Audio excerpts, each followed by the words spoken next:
കൊടുങ്ങല്ലൂർ നഗരസഭയും തിരുവള്ളൂർ ആയുർവേദ ഹോസ്പിറ്റലും 4ാം വാർഡ് വയലാർ വികസന സമിതിയും സംയുക്തമായി ആയുർവേദ മെഡിക്കൽ ക്യാമ്പ് സംഘടിപ്പിച്ചു. കൊടുങ്ങല്ലൂർ നഗരസഭ ചെയർപേഴ്സൺ ഹണി പീതാംബരൻ ക്യാമ്പ് ഉദ്ഘാടനം ചെയ്തു.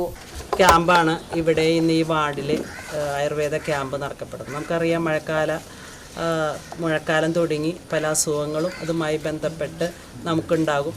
അപ്പോൾ അതുമായി ബന്ധപ്പെട്ടുകൊണ്ട് തന്നെ നഗരസഭ എല്ലാ വർഷവും ഇതേപോലെയുള്ള ക്യാമ്പുകൾ സംഘടിപ്പിക്കേണ്ട. ആയുർവേദ മേഖലയിൽ നമുക്ക് 3 ഹോസ്പിറ്റലാണ് നിലവിലുള്ളത്. ആ 3 ഹോസ്പിറ്റലിൻ്റെയും കീഴിൽ ഇതേപോലെ 3 ക്യാമ്പുകൾ, അതിൻ്റെ തുടക്കം എന്നുള്ള രീതിയിൽ ആദ്യത്തെ ക്യാമ്പ് ഇന്നിപ്പോൾ ഈ വാർഡിലാണ് നമുക്ക് കിട്ടിയിട്ടുള്ളത്.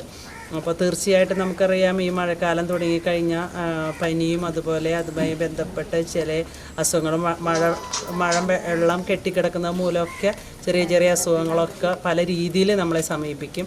അപ്പോൾ ആയുർവേദ മേഖലയിലുള്ള മരുന്നുകൾക്ക് നമുക്കറിയാം മറ്റ് സൈഡ് എഫക്റ്റുകളൊന്നുമില്ലാത്ത ഒന്നാണ് ആയുർവേദം എന്നുള്ളതും, അതുപോലെ നമ്മുടെ ആരോഗ്യത്തിന് ഏറ്റവും നല്ല ട്രീറ്റ്മെൻറ്റാണ് ആയുർവേദം എന്നും നമുക്ക് നന്നായിട്ട് അറിയാവുന്നതാണ്. അപ്പോൾ അതിൻ്റെ ഭാഗമായിട്ട് തന്നെ ഇവിടെ ഡോക്ടർ എത്തിയിട്ടുണ്ട്. ഇവിടെ നമുക്ക് കാണാൻ സാധിക്കുന്നു. അതിനുപരി ഇവിടെ പ്രഷറൊക്കെ നോക്കുന്ന സംവിധാനങ്ങളുമൊക്കെ ആയിട്ടാണ് ഡോക്ടർ ഇവിടെ നിങ്ങളുടെ അടുത്ത് എത്തിയിട്ടുള്ളത്.